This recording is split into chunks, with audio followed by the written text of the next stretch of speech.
Como vimos el día de ayer, el efecto de la pandemia sobre el primer trimestre fue considerable. El confinamiento generó la propia crisis durante el segundo trimestre. Eso lo analizaremos a continuación, dato a dato. Quédate con nosotros.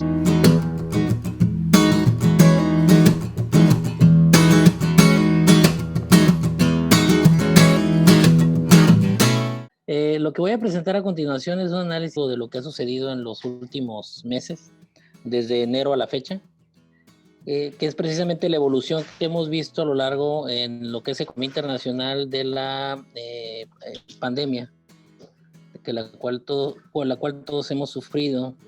Recordarán todos ustedes que durante el segundo trimestre nos enfrentamos a algo muy interesante. Tengo ahí una captura de pantalla de Bloomberg del 20 de abril. Ahorita voy a entrar a detalle en eso. Durante el segundo trimestre observamos entre primero y segundo trimestre, entre el primer trimestre hay un antecedente claro para el segundo trimestre, que son dos caídas profundas de los mercados financieros. No sé si lo recuerdan. Fueron las caídas más grandes que han tenido el mercado en muchos años, el 24 de febrero y el 9 de marzo. Y entonces esto era un foco rojo muy claro durante el primer trimestre de que las cosas venían a complicarse considerablemente. Uno, porque parecía que la cuarentena entonces en definitiva no se iba a quedar exclusiva en China, sino que esto se iba a extender. Y por otro lado teníamos también la cuestión de, de que propiamente los demás países estaban viendo infectados y estaban recurriendo al mismo tipo de parálisis económica. Esto tuvo su punto de quiebre en el segundo trimestre, el día 20 de abril, cuando sucede algo que, y ustedes me van a dar la razón, los profesores que estamos aquí de economía, que inclusive en los libros de economía, bueno, a mí no me ha tocado leer ninguno que contemple la posibilidad de un mercado con precios negativos. Es algo así como lo que era la corrida bancaria en los libros de economía bancaria, ¿no? Que decían, bueno, se supone que puede suceder o sucede, pero en condiciones muy extrañas.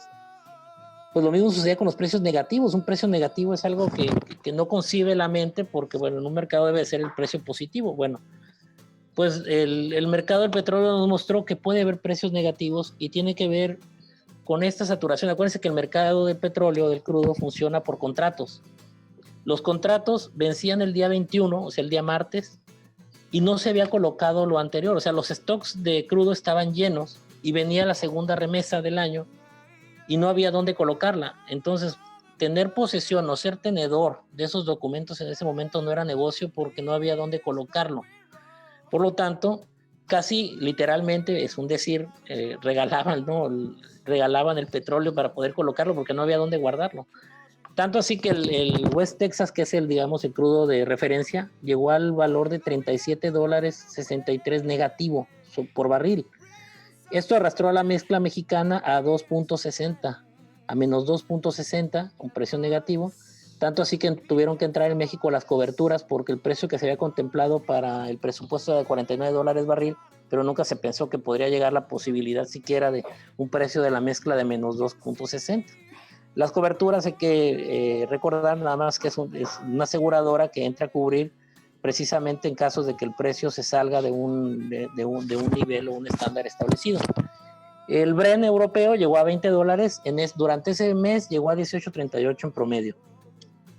¿Qué fue lo que sucedió? Bueno, la demanda se redujo, fíjense bien, hasta 20 millones de barriles en comparación del mes anterior, 29 millones de barriles. Esto no se había visto desde 1995, con una caída de la demanda de 9 millones de barriles diarios.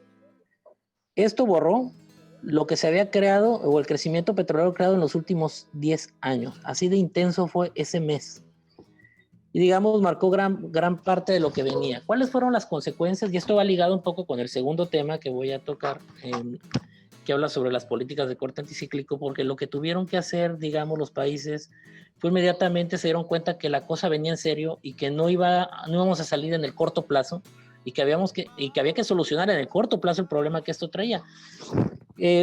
La Comisión Económica para América Latina, la CEPAL, pronosticó en ese momento una profunda recesión.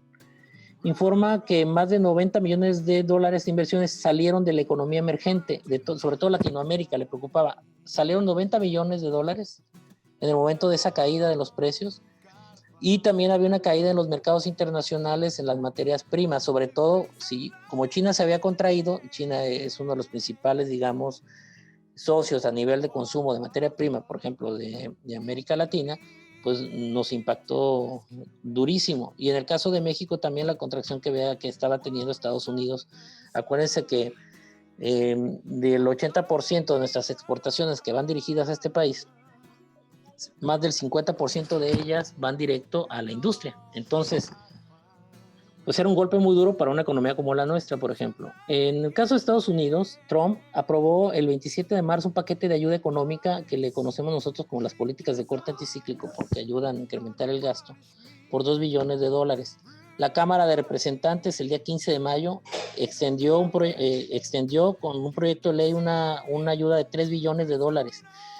Se pusieron de acuerdo demócratas y republicanos en ese momento para poder salir del atolladero en el que se encontraban económico, porque la economía se había paralizado por el confinamiento. Quiero ser claro, desde entonces se ha buscado un segundo paquete, pero la verdad, como se enrareció todo, y lo hemos estado viendo las últimas semanas, el ambiente de Estados Unidos derivado de la propia elección, eso se ha paralizado de momento. Y bueno, Biden ya mencionó que él quiere retomar la parte de volver a construir un acuerdo para sacar otro paquete económico para ayudar a Estados Unidos, que curiosamente se encuentra como, si hablamos de que Europa está ahorita en una segunda ola del brote que los ha llevado al confinamiento de vuelta en algunos puntos, Estados Unidos se encuentra en una como tercera fase o tercera ola del propio virus, ¿no? Europa aportó 37,000 millones de euros para proporcionar liquidez a las pequeñas empresas y a los sectores de asistencia sanitaria. De esta manera, digamos que fue la estrategia que ellos tuvieron para contrarrestar lo que estaba sucediendo.